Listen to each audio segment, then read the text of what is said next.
hello. A bit early today, 9 minutes early, but we are here yesterday. What a beautiful sight. At least in second half, of course. Arsenal absolutely dismantling Manchester United. Things you love to see on daily basis. Would love to see Arsenal dismantle United every single time possible, and to be honest, the more the often the merrier. And of course, if we could play both halves in the same intensity and everything like we usually do, would be quite fantastic. But I'm happy. I'm super happy, and especially on top of that, of course, Liverpool dropped points against Newcastle. It was nuts game to say the least. There was a point where it looked like Liverpool have snatched it, but Newcastle never gave up, made it 3-3, and Arsenal got 2 points closer to Liverpool. And you can pretty much say that title race pretty much is on once again, because next game, of course, Liverpool go to Merseyside derby against Everton. Last game at Goodison Park. Maybe there will be something to it. Arsenal face Fulham away. Definitely won't be an easy game, but Arsenal should be winning that game without shadow of a doubt. But today we're going to look a bit deeper into United versus Arsenal, the way we destroyed them. Then we're going to talk about some transfer rumors and stuff like that. And we, of course, going to look at the table and all that good stuff. So if you're new around here, of course, don't forget to smash that like button. Helps a lot, definitely. Subscribe if you're new around here. Still hoping to hit 400 subscribers before the end of this calendar year. And yeah, let's get into it. Leave your comments down in the chat or in the comments. I answer to every single comment after the stream, of course, or next days coming up. And I must say, I'm super excited to go into this because Arsenal have won and everything, and it feels super fantastic, super great, super fantastic, and super exciting to say the least, of course. But we're kicking things off, of course. Arsenal versus Manchester United 2-0. Who needs attackers when you have defenders who can score? Simba, Saliba, Set Piece, FC, Arteta, Pulis, Stoke City, Arsenal, and all that stuff. Quite phenomenal, to say the least. Only thing that was missing is, to be honest, is missing from Arsenal is someone like of old school Stoke City, Delap, who basically makes every throw in a corner kick. If we had that, we would be proper Stoke City. But yeah. We are Set Piece FC currently. Set Piece FC. Early today. Yeah, I am a few minutes early because, of course, yesterday I didn't stream due to the game and everything. So a bit of a compensation in that regard, of course. Big up Nathan. Big up my guy. But yeah, 2-0. First half, shambles. Let's be honest. First half was quite shambles. I'm not gonna lie. First half, 2 out of 10 at best, obviously. Second half, much better. And Man United put out the lineup set up pretty much to nullify us on the pitch in the open play. Set pieces, they didn't know what was going on. Based on set pieces alone, we should have scored about 5 or 6 goals. We could have pulled a Liverpool against United, beating them 5-6-7-0. Obviously, before the game, I predicted a 4-1. And I also said that it will go 2 ways. Either it will be a 4-1 absolute destruction from Arsenal, or it will be the other way, where it will be a rough game. Arsenal will win it at the end, but the result won't reflect the actual game. And actually that is the case. 2-0, that doesn't reflect the whole game overall. And to be honest, United can hold that, and quite heavily, let's be real. And the fact that there are United fans' tears about set pieces and everything, quite a few of them are crying about Set Piece FC and everything. Cry me a river. The more you cry, the sweeter are the tears. Cheers about that. Let's be real. If this was so easy, everyone would do it. Everyone's crying solely because they don't know how to defend them against us, and they cannot figure out how to score from corners consistently themselves. Because that has, in the last 2 years, has become Arsenal's trademark. Last year we scored about, I would say 15 to 20% of the 90 plus goals we scored from corners alone.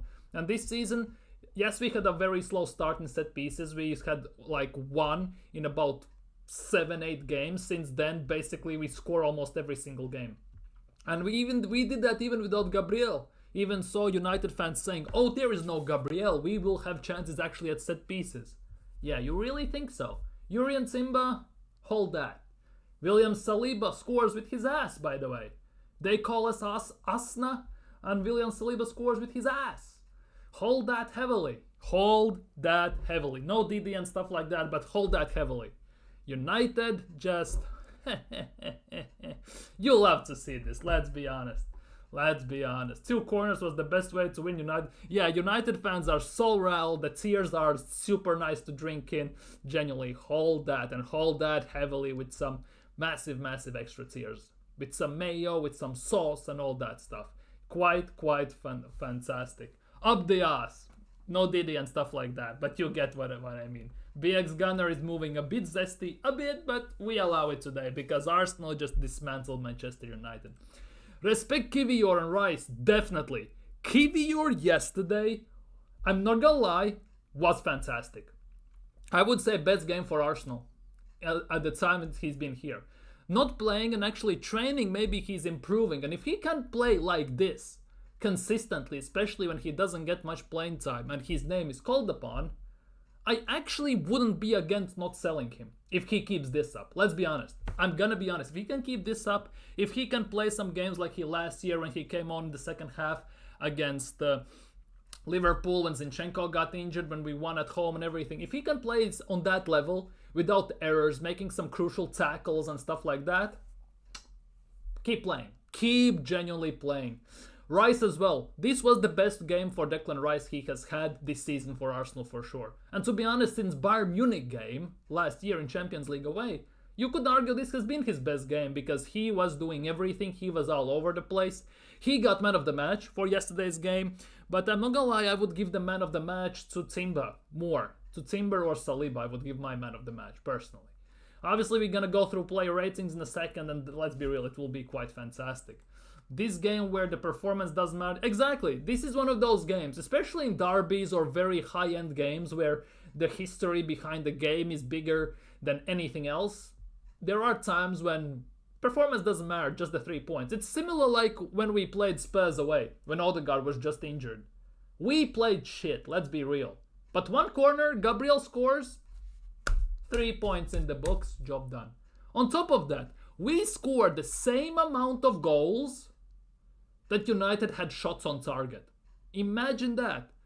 And to be honest, we could have scored about 3-4 more from corners alone. Whenever we had a corner, it was like a penalty for us. United were rattled. They didn't know what was going on. They were genuinely lost. Genuinely, they were lost to the end. Big up BX Gunner. Yeah, Timber finally scored his first goal for Arsenal as well. And what a time to score. And to be honest, last year as well, we signed Declan Rice. First goal for Declan Rice in Arsenal shirt was against Manchester United as well, wasn't it? In that 3-2 win. No, 3-1 win, sorry. Was that as well, no? Saliba was cooking. Saliba was fantastic, to be honest. Kivior was great and Rice was cooking. Havertz was shocked. Of all the players on the pitch, I would say Havertz was one of the worst ones, I'm not gonna lie. He really pissed me off. That chance that Odegaard played him through, especially on his strong foot, the left foot, he should have buried that across body. 100%. In fact, he whiffed it, just proves how much we need a striker. Rice finally looks back to his best. Yeah, his deliveries on corner were spot on. Every single one. You know how people say you cannot coach properly set pieces because basically set piece quite heavily depends on the delivery from the corner taker, because how he puts the ball in, the curl, the whip and all that stuff, if he can get it past the first man and everything. And that is true to some extent, but the way Arsenal and Jover have made them work is actually phenomenal. And I'm not gonna lie, in a way, in Arteta's reign at Arsenal in the 5 years, which will be in 15 days, he will be here for 5 years, right?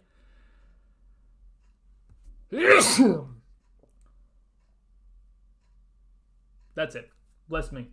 I would say Nicholas Jover is the best signing Arteta has made, ironically enough, because his coaching on set pieces alone has saved us big time on many games and has made us quite heavy contenders on multiple levels. Because you could argue that set pieces alone last year, to a certain extent, were the sole reason why we were where we were. Genuinely, because we scored, as I said, about I would say 15 to 20% last year of all the goals from set pieces. And that was that's a big chunk of goals to score when you don't have a striker and we spread the goals around, let's be real. So he arguably has been the best signing Arteta has made. Genuinely. Arteta needs credit. Saw Zinchenko get cooked once and sub him. Yeah, exactly. Because as Saeed described him, the Ivorian Messi. Ahmad, we're talking about Ahmad here. The Ivorian Messi, as Saeed said, right? He cooked Zinchenko once, Arteta instantly. What? Zinchenko is done. Timber goes left back, and Partey plays right back. Instantly, without any hesitation. That is something I want to see from Mikel Arteta on a consistent basis. Adaptability and consistent scouting. Because more often than not, he just didn't do it before. If he can continue and involve all of this, that would be phenomenal, to say the least. Genuinely, that would be phenomenal. And I'm going to be honest, before the game started, my biggest worry was Kivior at center back than Zinchenko at left back. And to be honest, none of them left me down. They were both fantastic, to be honest, especially Kivior. Zinchenko going forward more. Defensively, he got cooked one, maybe two times, and he got subbed off because of that, let's be real. But overall, yeah, he was fantastic. Rice was cooking with the corners, and I want someone to say anything about Rice. No, he was awesome, and Timber was on fire. Exactly. Timber at right back, I'm sorry, as much as I like Ben White, while Timber is performing like this, and he's injury free, especially after an ACL injury, which most players get very hard to come back, he has hit the ground running like he never was injured. I don't want to see Ben White playing as a starting right back until Timber drops off. Timber is phenomenal, to say the least. He's playing in his perfect position, and it's working like a charm.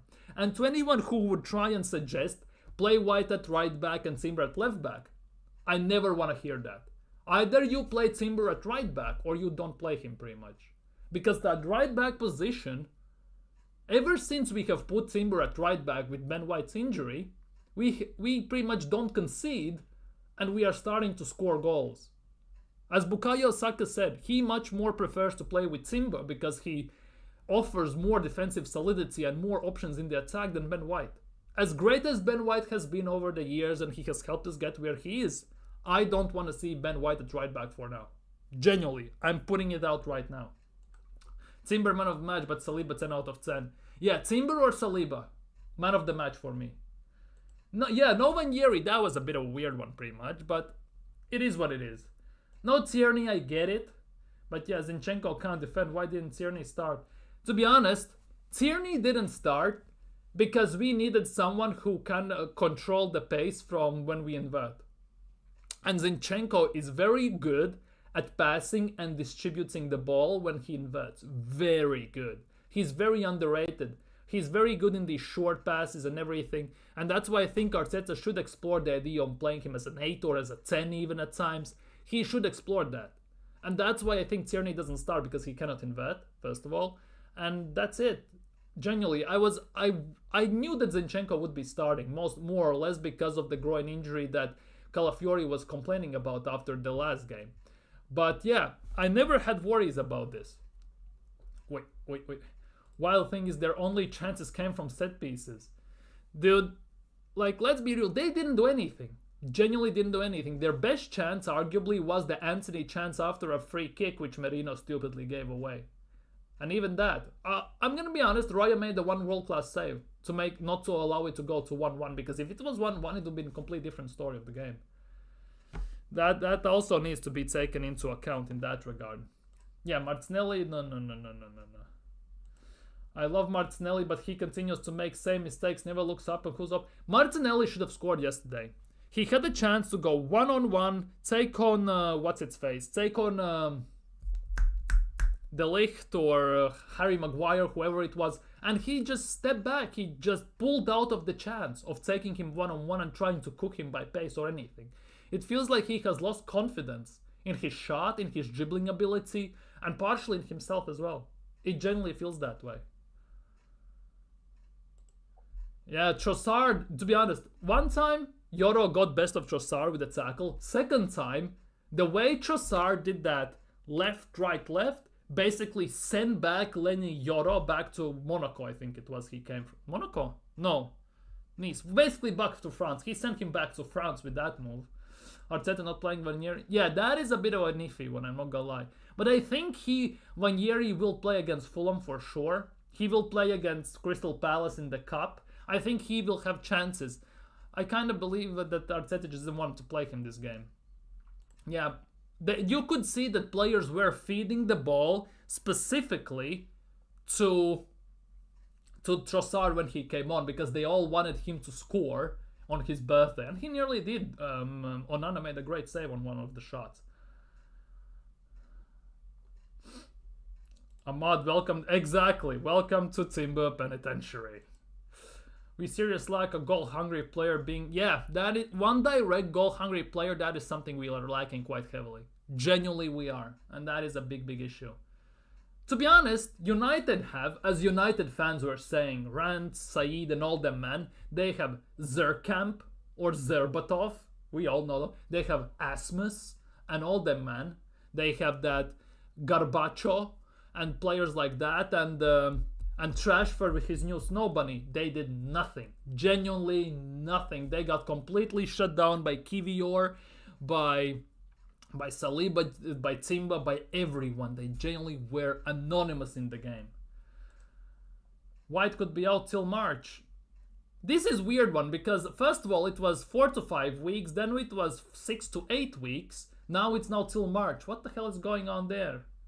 Our defensive depth is hanging on by a thread.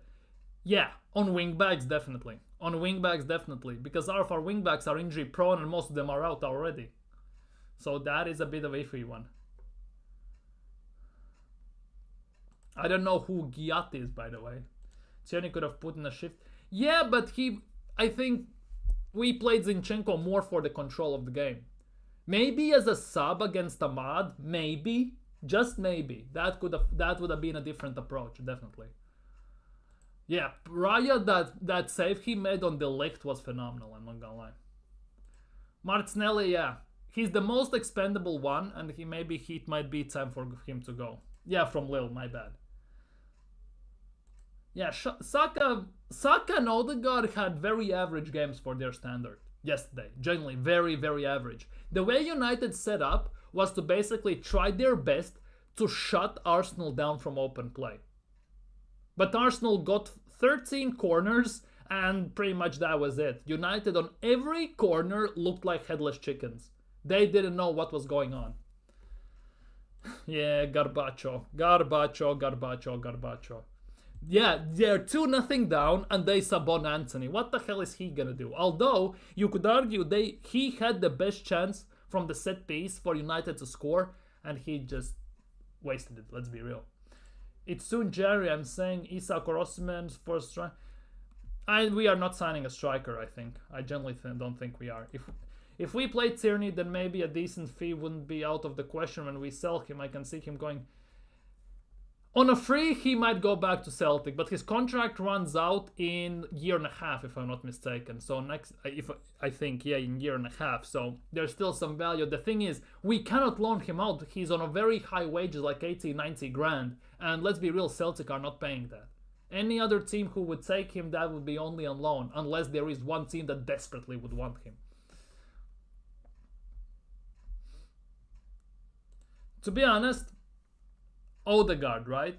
Let's get into player ratings. We're gonna get to Odegaard. We're gonna get to him, so we might as well start right now. Anyhow, let's do this. Player ratings. We're gonna talk about this in a second, don't worry. We're gonna talk about Jesus as well.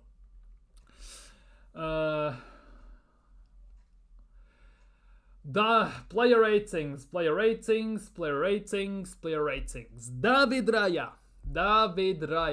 Let's be real, didn't have to do much. We made one world-class save on the Ligt to stop it from being 1-1. Because if they scored that goal, could have been a quite rough game from then out. But ultimately, he made that save. We scored the second one afterwards, quite soon. So he had decent game, decent passing. He did very, very decently. So I'm giving him a 8. I'm giving Ryan 8. Very solid performance, clean sheet and everything. Didn't have much to do. One massive save. 8. A very strong 8. Nearly a 9, but a strong 8. Yurian Timber. Yurian Timber. I'm giving Timber a 10. I'm giving Timber a 10. Incredible going forward. Scored his first goal for Arsenal. Unsurpassable. Dealt with Garbacho or anyone else like no tomorrow. Timber is my man of the match. I'm gonna be honest with you. And yeah, from here onwards and forwards. From here for Timber onwards and forwards. I'm praying he can stay fit and not be injured and everything. But yeah, 10, 10, 10. William Saliba also gets a 10, but not the man of the match. William Saliba also was fantastic. Shut down every single chance they got, all the attacks, everything.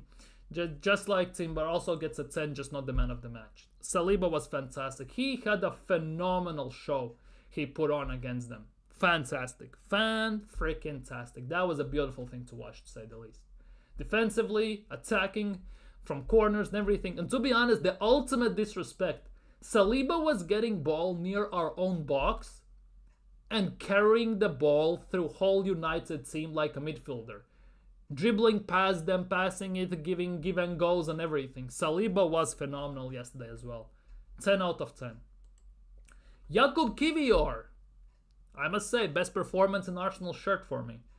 Made 2 crucial tackles. Didn't do anything wrong. He was pretty much, the best part is, he went pretty much unnoticed throughout the whole game. He did his job very solidly. 2 great tackles. I'm giving Kivior a 9. He was fantastic. I'm not gonna lie. Nathan also gives a 9. Marlon also gives a 9. Kivior for me gets a 9. Strong 9. Very good performance. Very, very good performance. Alexander Zinchenko, the politician. Zinchenko. He was very good inverting, distributing the ball, holding it at peace, didn't put a foot wrong, got cooked by Ahmad once when Ahmad came on. He took a yellow for the team. That was solid strategic foul. Zinchenko was doing quite decently throughout the whole game. But from the whole defensive line, I'm, to be honest, willing to give him an 8. He made a tactical foul, took one for the team, not to let them go by.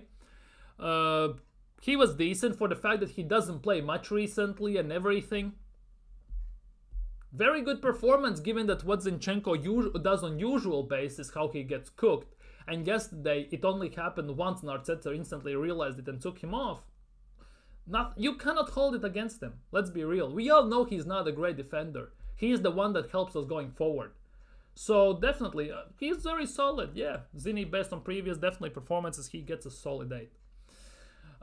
Thomas Partey. I'm not gonna lie, from the whole midfield, he was the one that stood out as the mediocre one, more than anything. But he made some tackles, he made some stuff going, he made some more ricky-ticky going forwards, going backwards. He didn't have a great game. From what we have been used to from Thomas Partey in the last few games, what we saw against Nottingham Forest, against Sporting Lisbon and teams like that, yeah, it was a bit of a drop-off, I'm not gonna lie. It was a bit of a drop-off, but he still did a proper job. He did a proper job. He did a good job, yeah. And 7.5, 7 or 8, yeah, I'm going down the middle. 7.5 as Nathan is saying. I'm giving him 7.5. The kiwi was ripe. Yeah, kiwi was ripe yesterday. As long as he doesn't go spoiled or he's not becoming raw again for the future, he could be quite fantastic. If he can keep this up in the games, he could be quite fantastic. Martin Odegaard. Let's put Martin Odegaard then Declan Rice. Martin Odegaard, he got pressed a lot, I'm not gonna lie. But he ran his socks off. He was distributing the ball pretty nicely. Didn't get caught out of position too much. One thing about Odegaard that really pissed me off, and it pissed me off last year, and it pisses me off still this year, this season, is the fact that when he had the ball, there were about 3 or 4 times where Havertz was making a very great run off the shoulder. There was open passing lane to give him, open passing lane to give the ball, and he just didn't do it. He rather gave it to Rice and then to Martinelli and then recycled the ball a bit. I'm not gonna lie. And he did that last year as well, and he's doing it now as well. He's kind of holding on to the ball too much. He kind of, I don't know whether he doesn't want to make the pass or he's afraid to make the pass or what. But ultimately, yeah, it's a bit of a weird one. It's a bit of a weird one in that regard. But Odegaard for me gets a 7.5. Odegaard for me gets a 7.5. Odegaard for me. Yeah, Nathan is giving him an 8. Marlon is giving a 9. I'm giving him a 7.5. Obviously, you could have wished more. In games like these, from Martin Odegaard, from Saka, you would wish more a bit. I'm not gonna lie. Moving on to Declan Rice. No Declan Couscous, Bismati Rice or something like that yesterday. It was proper Declan Rice performance yesterday. Great crossing from the corners, ran himself into the ground, did everything on spot on pretty much. He was one of those unsung heroes, especially in the second half. He got man of the match from Sky Sports. And yeah, pretty much everyone agrees. I'm giving Declan Rice a 9, Nathan gives 9.5, Marlon 9 or 10, Bayix Gunner gives a 9, I'm giving him a 9 as well. I think fully deserved, very good, very solid, very strong. Very strong performance.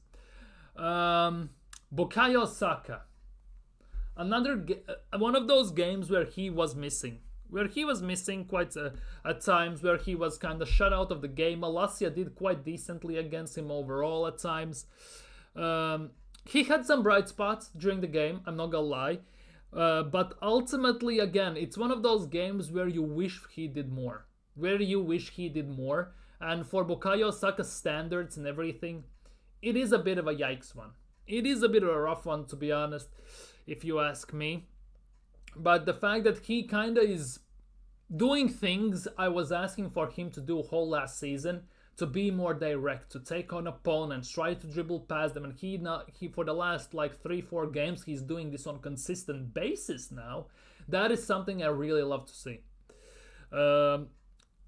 He could have scored potentially, given how he curled the ball and everything. It was a 50-50 one. But yeah, based on Bukayo Saka's standards and everything, I'm giving Bukayo a 7. I'm giving Bukayo Saka a 7 for yesterday. BX gives a 6.5, Marlon 7 or 7.5, Nathan gives a 6. Yeah, I'm giving him a 7. I think he could have done more, but the way Man United set up was pretty much to nullify Saka Odegaard and not to let us create too much from the open play. And it kind of worked to a certain extent, at least in the first half, definitely. For the first half, Arsenal gets like a 3 or 4 from me out of 10. Second half, completely different story, obviously. But yeah, they set up so they can nullify Saka and Odegaard as much as they can, and it worked to a certain extent, and it kind of showed during the game as well. Gabriel Martinelli. This is the one where we need to have some uncomfortable discussions. Gabriel Martinelli. He has lost confidence. It feels that way. He has lost confidence in his shot, in his decision making, in his dribbles, in his game, and yeah. Martinelli was worse than Saka, I'm not gonna lie. So if Saka got a 7, he's gonna get less, I'm not gonna lie. Martinelli, I'm still gonna stick by my point, which I said during the summer transfer window and everything, that in my opinion, Gabriel Martinelli, in Arteta's eyes and in general, is the one that is the most expendable in this Arsenal system. And I think in Mikel Arteta's eyes, given the fact that he has tried to replace him already 2-3 times, also kind of shows that he doesn't trust that left attacking side quite a bit. And the fact that I get why Martinelli started, because of the pace, because of the cooking and everything he potentially could do, but we saw none of that. He should be able, he was multiple times going to try and be one-on-one with the defender and everything, and he most of the time pulled out of the challenge. And that is something that you can see that player has lost the confidence in himself. And that is something and a big reason why, for me, Martinelli gets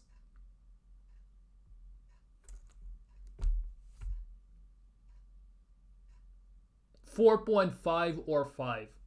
Take one what you will from me. I'm giving him 4.5 or 5. Take one which you pick best. Personally, I would give him 4.5. Very, very poor performance in general. 4.5. Martinelli, Nathan gives a 3. Damn, not uncomfortable. It's time to go. To some extent, yeah, true. Because if you look at Martinelli, he came in, he was 17, right? Since then, he has been under Emery and he has been under Mikel Arteta. If you look at players who have come at the same time into the team or after him, pretty much most of them have grown, have improved, and gotten more dangerous. Like Saka, of course, Odegaard, Saliba, Gabriel, players like that. Martinelli is the one that has more or less stayed the same level. Maybe it has grown by 5-10%, but overall has almost stayed on the same level. And for Arsenal to get better, to evolve, to go actually and to be more dangerous, players need to grow as well. And it feels like he's kind of stagnating into that as well. So, yeah, Martinelli, yeah, arguably it could be time to go for him as well. Yeah, he doesn't have confidence, and that is showing quite heavily. Yeah, he's been stinking the left side for 18 months. Obviously, injuries, consistent rotation with Trossard and everything doesn't help. But ultimately, it's not looking good for him currently, definitely. And back to Bukayo Saka, in those types of games, Salah shout for the ball and say, exactly, and we saw that yesterday. Salah single-handedly kind of nearly gave Liverpool the win until obviously in the very last seconds Newcastle equalized, even though they got screwed over by a ref. But still, Salah kind of creates something from nothing, like Alexis Sanchez used to do that for us. And Saka yesterday definitely wasn't that. Exactly. I'm not saying I don't see potential in him. I do. I genuinely do. We have seen what he can do 2 seasons ago in 22-23 season. And I had that thought that he would kick on from there, get better, more dangerous, more inspired and everything. But ultimately, he has regressed. And that is the thing that's really worrying for me with Martinelli. Salah's involved in 75% of their goals. Exactly.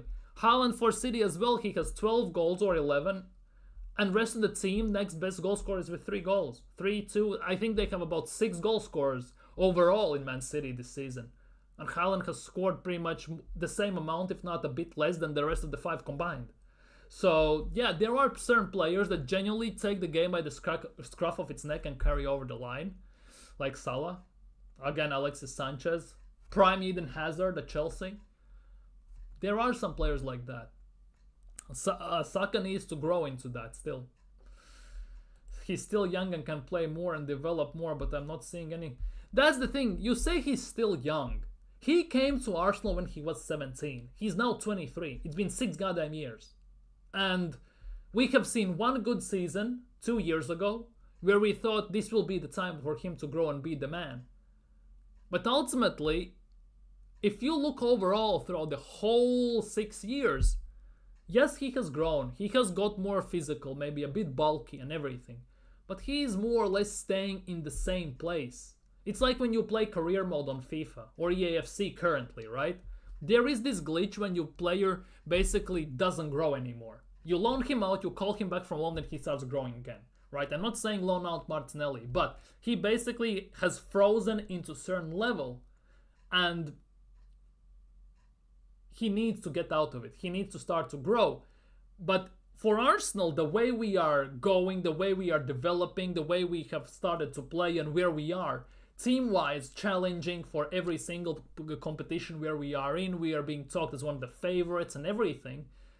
If he doesn't get better and rapidly, till summer basically, there could be some very, very, very uncomfortable situations with him. Very ones.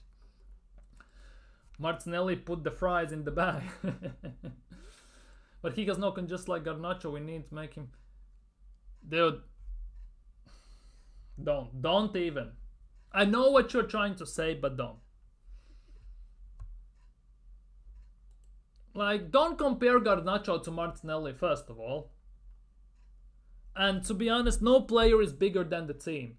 If we would wait till he becomes good, we would be again like top 6 team at best. We cannot do that. There has to be a point where this goddamn sentiment that we love every player as your own mother gets absolutely erased. Because at the end of the day, this is about trophies, this is about winning, and this is about seeing the armpits at the end of the season, no matter what the trophy is. And to win, you have to be ruthless. You have to make uncomfortable decisions. And Martinelli could be one of them. Would it be a bit disappointing and painful for Arsenal fans, including myself, to see him go? Yes, it would. But ultimately, you have to have the bigger picture in mind.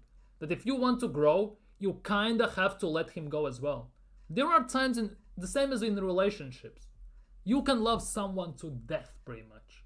But if that relationship is destroying you, at some point you have to let go, no matter how much you love that other person. And that is something similar with Martinelli as well.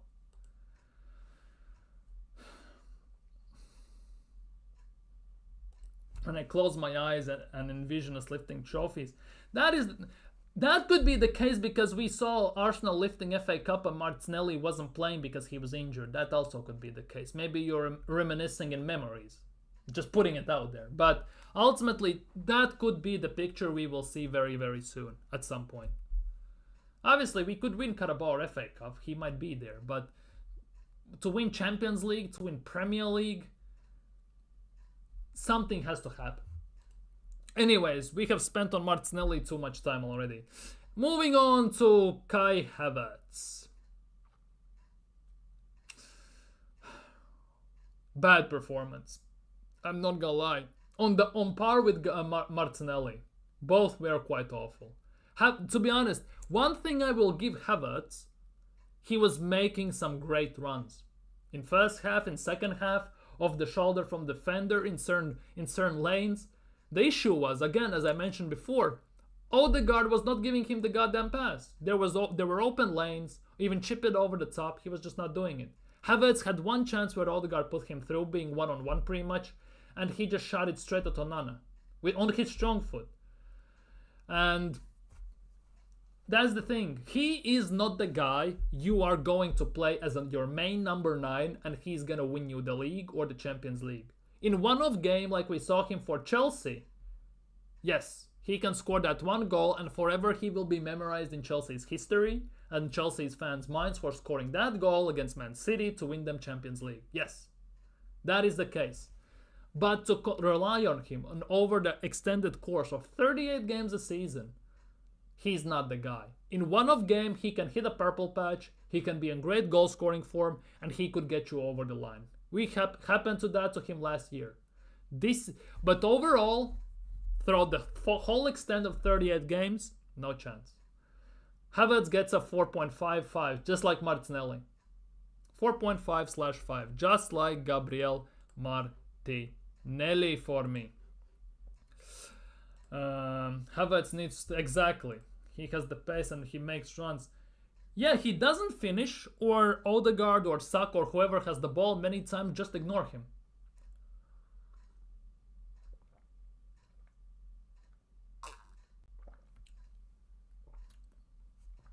Yeah, Isak yesterday was quite fantastic.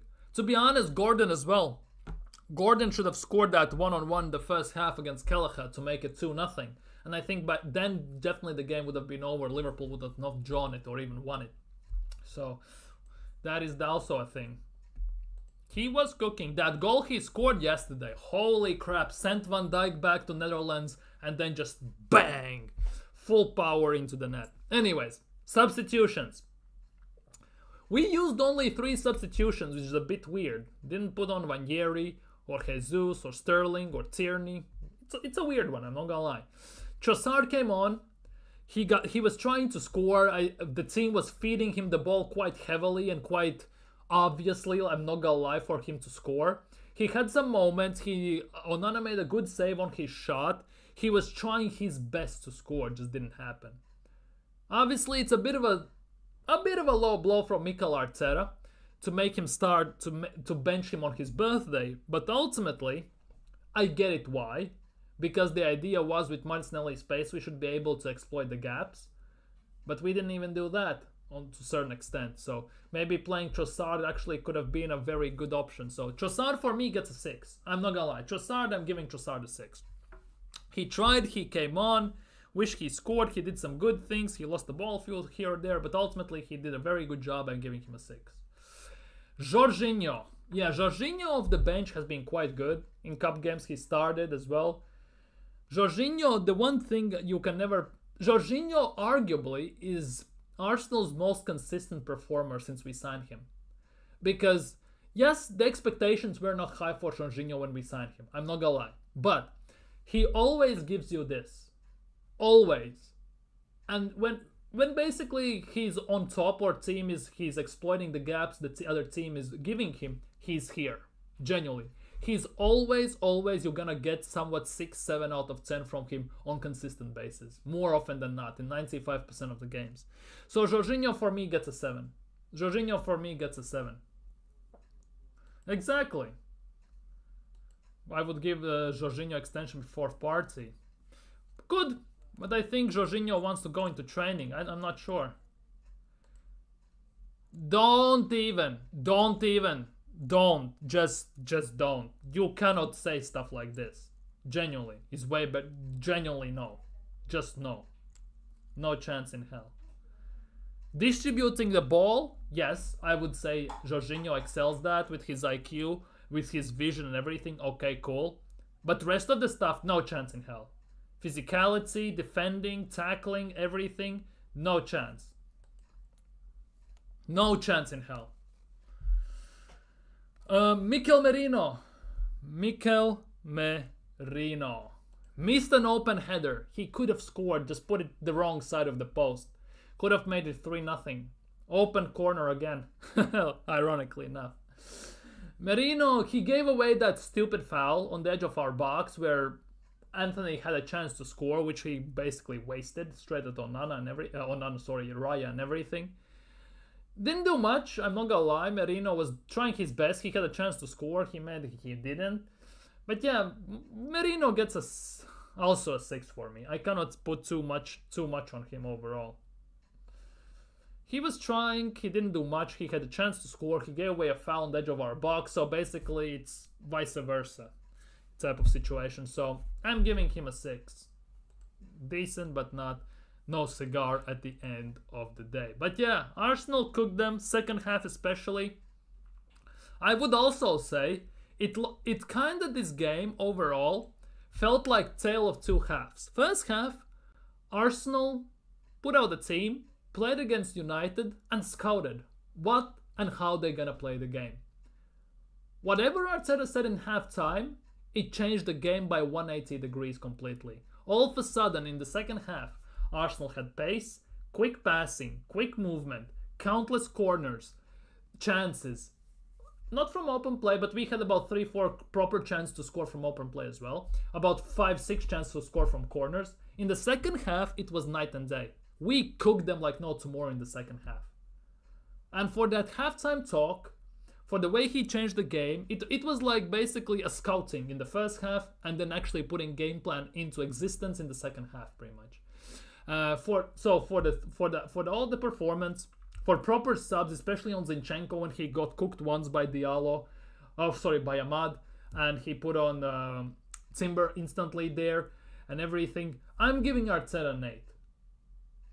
2 drawbacks is the performance overall. Might be because of United or anything, but yeah. And the other one, of course, is the fact that subs. 3 out of 5 subs only used. Could have used other subs as well. United never threatened us. Didn't do anything that much. But yeah, today a special mention as play like that first half as Inter or Bayern. Exactly.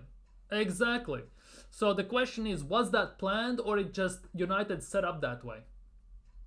I think against a better team, maybe that would have been a complete different thing. Nathan gives 8.5. I give him an 8. Set piece coach, Nick Jover. Still, best signing by Arteta in 5 years at Arsenal.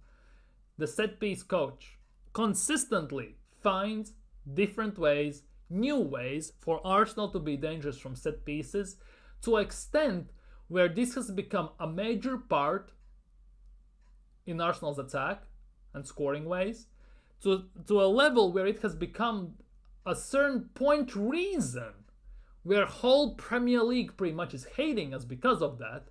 They called first goal, it got called the dark arts from corners, right? And now it's just the acceptance that pretty much we are inevitable on corners. Yes, in the beginning of the season it was a slow start, but we have picked up the pace. Last year it also was happening quite consistently. So Jover for me gets a 10. 10 out of 10 as well. The set pieces, the strategies he has, running from the back post into the middle, so nobody knows who to mark, how to mark, why to mark, where to mark. Everyone just looks like all the defenders like headless chickens, and ultimately someone is always open. And to find plays every single time, to almost every single corner to have an open header by one of our players, it's a testament to his tactics. It's also a testament to also Saka and Rice, who give out the corners with the perfect cross. So yeah, Nicholas Jover for me as well gets a 10 as well for that alone. Wow, his set piece tactics are just wild. Now,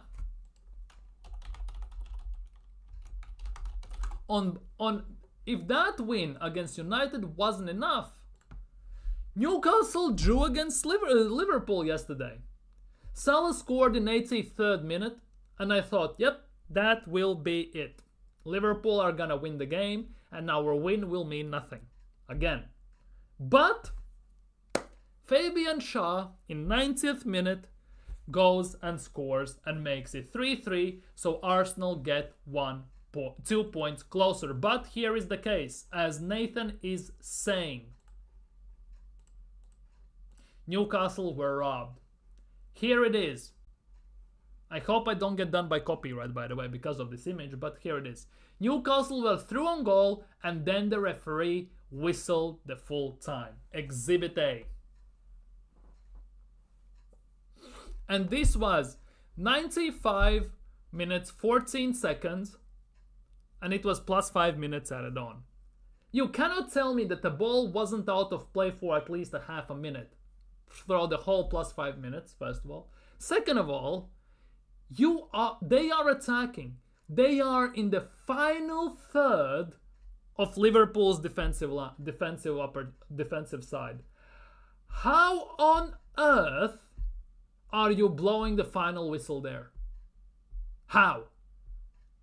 I'm not gonna lie, this will sound very crazy, but Newcastle got robbed quite heavily there, to be honest. Because if this was Man City, if this was against Arsenal or anything else, 100% the play would continue. It's just the fact that it's against, I don't know, I don't want to get into these conspiracies. But yeah, Newcastle got robbed. Van Dijk is a bit dirty, but you need that. I'm not sure that shoulder, if you mean after that chance on Gordon where he missed and everything, it's a 50-50 one. I'm not gonna lie. But yeah, he has that rough side in him, which sometimes goes unnoticed. Newcastle also hit post twice and missed 2 1-on-1s. Yeah, Murphy missed 1-on-1s. Gordon missed 1-on-1 the first half to make it 2-0, by the way. Just almost right after they made it 1-0. If they made it 2-0 in this quick fashion, I generally believe Newcastle would have won the game. It's just the fact that they couldn't finish. Kelleher made a great save. Closing the gap, Gomez was running backwards, putting on extra pressure and everything. But it is what it is. Anyhow, some other news. According to Court of Side, Barcelona are monitoring Newcastle's Alexander Isak ahead of potential summer move. These talks are going all over the place. Genuinely. Gyökeres to Barcelona, to City, to United, to Newcastle. Arsenal have quieted it down a bit. Then Isak to Barcelona, to Arsenal. It's just all over the place. Believe what you will at the end of the day. Okay, Isak, amazing finish, but when I saw it, it made me think, yeah, genuinely. And the biggest thing is, I know Marlon wants Isak or whatever, don't compare him to Thierry Henry and everything, but this is the thing. If you look at players that Mikel Arteta has signed in these 5 years at Arsenal, if you exclude goalkeepers, right, and maybe a few center backs, most of the players he has signed are players who can play in multiple positions. Because our whole defensive line can play wherever. Partey plays 6 and right back. Rice 6-8, whatever. Zinchenko left back number 8. The center mid, you get what I mean. Odegaard is the only one who plays 10. And that's it. Rest of the players play all across the whole map. Even Havertz, he can play left wing, he can play 9, can play 10, can play 8. Jesus, right wing that can play 9. So at the end of the day, if Arteta follows this trend consistently of signing players who can play in multiple positions, what trust and belief should I have in this manager and in the club that they will sign out-and-out striker who is an out-and-out specialist in his position? Because he has never done it. That for me is a big drawback in all of this. Plus, he has himself never coached an out-and-out striker. Like properly coached. Because when he was at City, they didn't have that. They had players who can play all across the map, also in the front line. He came to Arsenal, he had Aubameyang, he played him left wing. Lacazette, he made him play as a number 6 half the time. Lacazette didn't fit the system. So, ultimately, what choice do I have? Just basically just sit tight and just pray that we sign a striker, because based on track record from previous signings, transfer windows and everything, we are not signing an out-and-out striker. And on top of that, what trust do I have that we're going to sign someone in January? Because so far it doesn't indicate anything of those sorts. Yeah, the thing with Isak is he drifts left and then goes inside. Like Aubameyang, like Henry to some extent and stuff like that. Similar, just like Marlon was saying. Like Thierry Henry, he can go wide and then goes inside. And it's working for him. If he wasn't injury prone, would be quite fantastic. But we looked at this 2-3 days ago. Isak consistently every single season misses 10 to 15 games a season solely due to injuries. 10 to 15 games. And if you have about 50-60 games a season, that's 25% of games. That is way too much. The club who has best January window wins the league. Potentially, if Arsenal can even more decrease the gap from 7 even to 5 or 4 points to Liverpool, then it will be game on and January transfer window will be more crucial than ever. If we fall further back, then it is more or less irrelevant, I'm not gonna lie. But ultimately, if this stays somewhat close, plus minus 1-2 points where it's right now, like for example, first to second is about 5 to 6 points or 7, and everything with Man City, the thing is, the team who will sign the best players and the most valuable players in January will win the league. Because City are not going to sit with their hands in their lap. They will sign 2-3 players already guaranteed. Liverpool most likely will sign someone. Liverpool genuinely, sometimes do their best business. They do their best business in January transfer windows. So it's a big yikes. If Chelsea gets center back or goalkeeper, that's the thing. Chelsea, biggest weakness currently at Chelsea is their goalkeeper. Pavlovic arguably is their best goalkeeper, but he's loaned out to Strasbourg, if I'm not mistaken. Jorgensen, Sanchez, both are genuinely yikers. It takes a whole squad to win, not two. Exactly. And Arsenal is lacking in that regard. City as well. City generally need to sign 2 or 3 players in January, and they'll be back up there.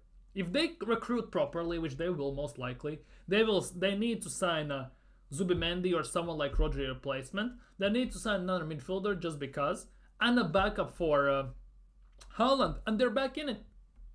Genuinely, they're back in it without shadow of a doubt. It doesn't take much, and knowing City, they most likely will do that as well.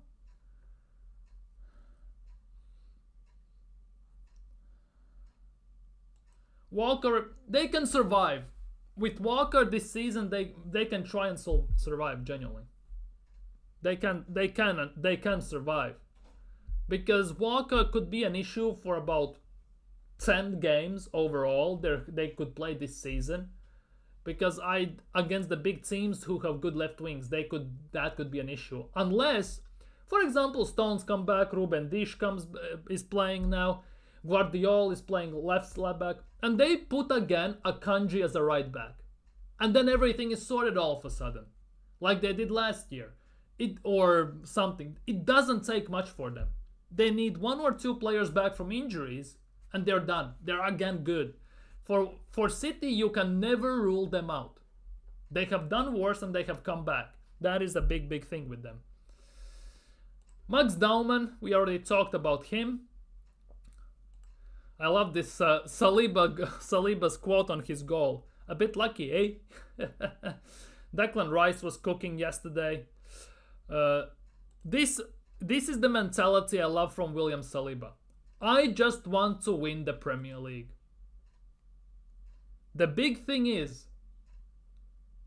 this is a very big statement in 2 ways. First of all, he wants to win, which means he will stay at Arsenal until, at least till the end of the season, of course. Second one, if he doesn't win Premier League, at some point he will move. Sooner or later, either next summer, after 2 summers, he will move at some point. If we don't win the Premier League very soon, he will have enough, genuinely, at some point. In other news, for November's Player of the Month, 2 Arsenal players are in it, Bukayo Saka and Martin Odegaard.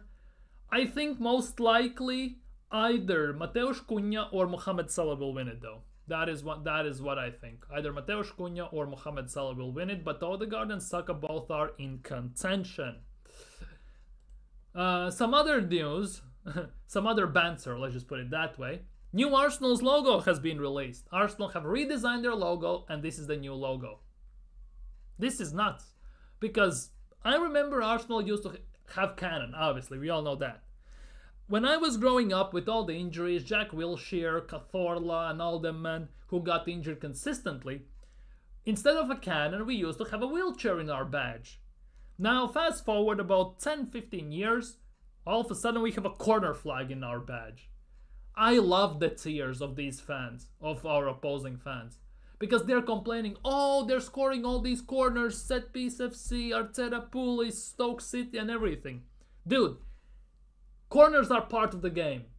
It's not our fault that we have found a way to score from them on quite consistent basis and make them a dangerous weapon in our arsenal of attack. On top of that, if this is this easy as you are claiming, how comes your team doesn't do that? How come your team doesn't know how to defend these corners? Like, make it make sense. Genuinely, make it make sense to some extent. Like, on serious note. What do you mean, Jesus to Brazil? Kivior and Zinchenko or Chambers and Monreal? Can I have Kivior and Monreal? That actually would be quite interesting, I'm not gonna lie. In my opinion, Monreal was kind of underrated at Arsenal. Kind of underrated, I'm not gonna lie. Some good positive news.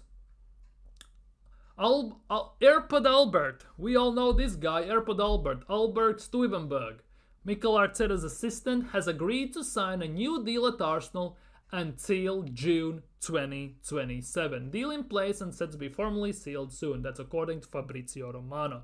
So basically, Arteta signs a new contract. His staff are signing contract extensions to the same time Arteta's contract runs out. Very, very interesting how this is working, isn't it? Very, very, very interesting. Jesus will leave in January if his reps can get a deal done. And that is the case. That is a very nice segue. Arsenal open, and this is the news I read today, that Arsenal are open to selling Gabriel Jesus. I know you cannot see this. I'm gonna fix this. Calm your shorts. Here it is. Arsenal are reportedly considering letting striker Gabriel Jesus leave in January transfer window to fund new acquisitions. Arsenal speculation about Jesus' future has been intensified with discussions about a potential transfer surfacing once again after summer rumors. Despite earlier talks of returns to his former club Palmeiras fading due to dismissive remarks from club president Leila Pereira, UOL has clarified that a move back to Brazil seems unlikely. However, it was noted that Jesus had informal discussions at Palmeiras during the summer. The Brazilian forward preference to continue his career in Europe. Arsenal appear willing to negotiate a transfer in January if they receive an offer that meets their expectations. However, the absence of an agent for Jesus presents a significant hurdle in securing a new club in the mid-season window. Obviously, he sacked his agent, so he doesn't have an agent. That is a big, big issue in this regard. Massive, massive, massive issue. Of course. That is a big, big, big, big issue for the fact that he doesn't have an agent, currently at least. Now, let's look at this. Let's look at this. Premier League table. We need to look at this. We have to, kind of. We are Arsenal fans and everything. We are near top. PSG, what do you mean PSG winger? You want to sell him to PSG? Or what? So, Arsenal currently are sitting third in the table, same points as Chelsea, but the fact that Chelsea beat Southampton 5-1 or 6-1 yesterday, we are third, just on goal difference. Liverpool are still first, but the gap from 9 points has decreased to 7. Now, City obviously are 2 points behind us. Brighton, to be honest, is only 1 win away from Man City. But the... wrong button. But the big thing about this is, though...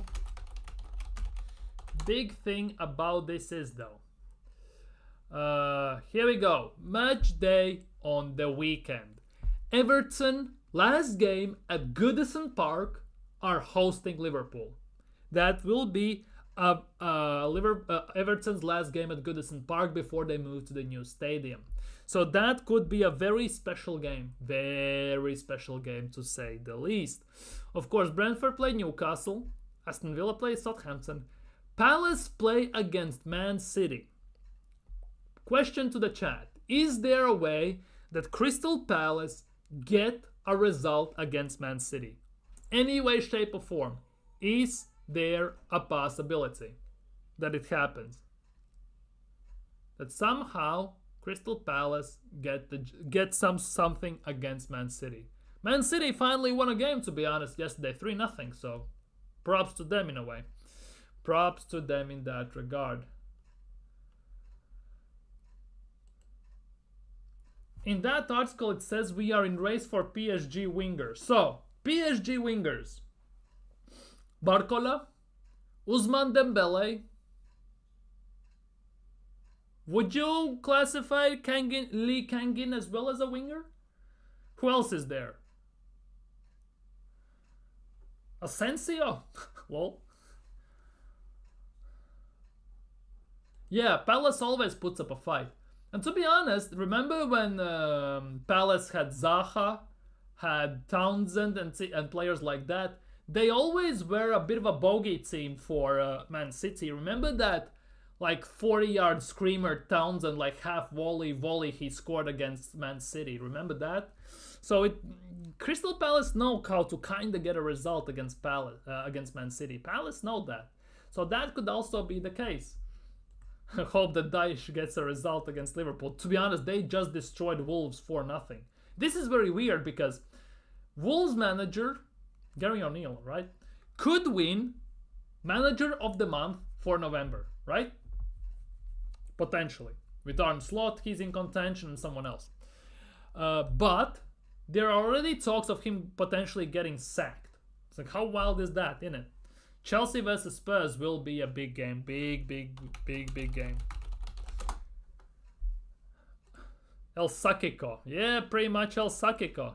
That will be El Sakico. West Ham versus Wolves. That will be massive El Sakico. Anyways, PSG wingers. Just out of curiosity. So, Barcola, Dembele, Asensio. That's it. All there are bums. I don't want any of those. I genuinely don't want any of those. They're all scrubs, exactly. It's bad enough that we are linked with French Eddie Nketiah and Kolo Muani. We are now allegedly maybe signing a winger from PSG. They don't have good wingers. The big question is, who could we sign? They don't have good wingers. Only players I would take from PSG are Fabian Ruiz, could argue Vitinha, although he just signed a new deal.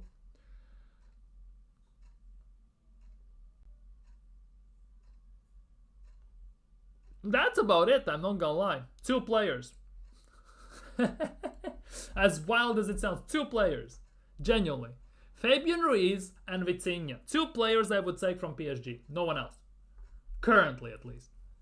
As wild as it sounds. But it is what it is.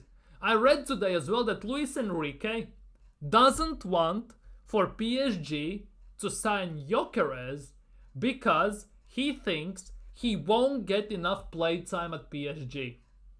Like, make it make sense. You have scrubs like Kolo Muani and Ramos up top.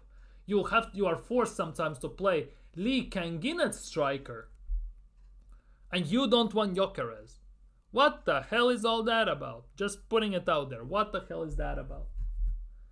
Like, seriously. Anyhow, are there any transfer rumors? PSG said no thanks to Salah. I assume Salah wanted like $500,000 a week. Maybe that's why. Although money isn't a problem for PSG.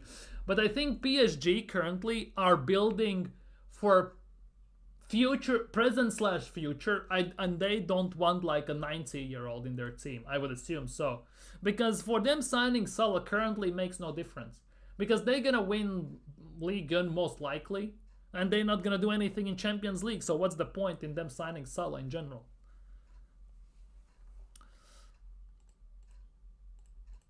Yeah, I saw that too. We talked about this like 3 days ago, didn't we? We saw Isak, Šeško,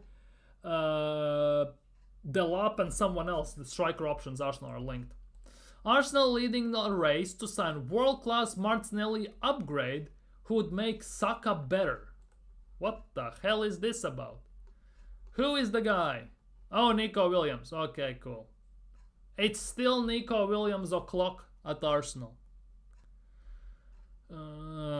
Bloody hell. I predict an Arsenal size Lenny Yoro. Man United, Rodri tells Man... Yeah, this thing, right? Rodri tells Man City to use their millions to sign £48 million talent wanted by Arsenal this summer. This is, by the way, also Nico Williams. Rodri is encouraging City to sign Nico Williams. As wild as it sounds, by the way. As wild as it sounds. We need attacker in general, yeah. Williams stinker. To be fair... Bilbao won against Real Madrid yesterday 2-1, and Mbappe missed a penalty as well to make it 2-1 Real Madrid at the time. That was kind of wild yesterday, that game. It was happening at the same time as Arsenal game, of course. So that was a pretty weird one, I'm not gonna lie. But yeah, Williams didn't do that good in that game in a way.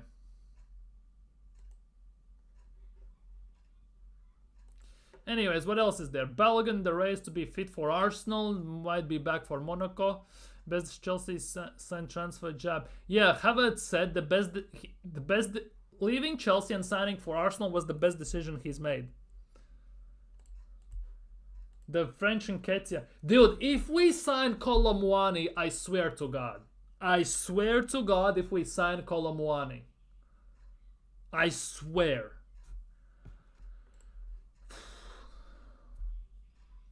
Former Real Madrid man encourages them to sign Arsenal star. Obviously, that's Saliba. Arsenal keen on signing 51 million international star to replace key man. If that's Nico Williams once again, I will punch something. What? Zubimendi. Arsenal reportedly interested in signing Real Sociedad star Zubimendi. We have been linked with Zubimendi for the last year, so nothing new there. I want some fresh juice. No Mbappe. Mbappe, yeah. Kylian Mkhitaryan. Kylian Mkhitaryan. Something like that. All the pace, no end product. That sounds like Martinelli though. Even though now he has lost some pace. Arsenal could receive huge boost and land 63 million hitman with 31 goals since the last term. Who is this? Isak. Holy, 63 million! Holy. Alexander Isak is the first player to score 10 non-penalty goals with the big six since the start of the last Premier League season. Hold on. 63 million? That's it? What the? Oh, they signed him for 63. I was thinking about Arsenal could get him for 63 million. What the hell am I reading here? Chill. Mkhitaryan, we don't need that. He has gone to Real Madrid and made Real Madrid somewhat worse as well.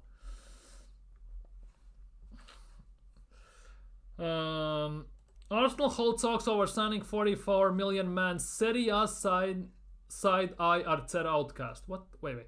Arsenal hold talks over signing 44 million man as Serie A side I Arteta outcast.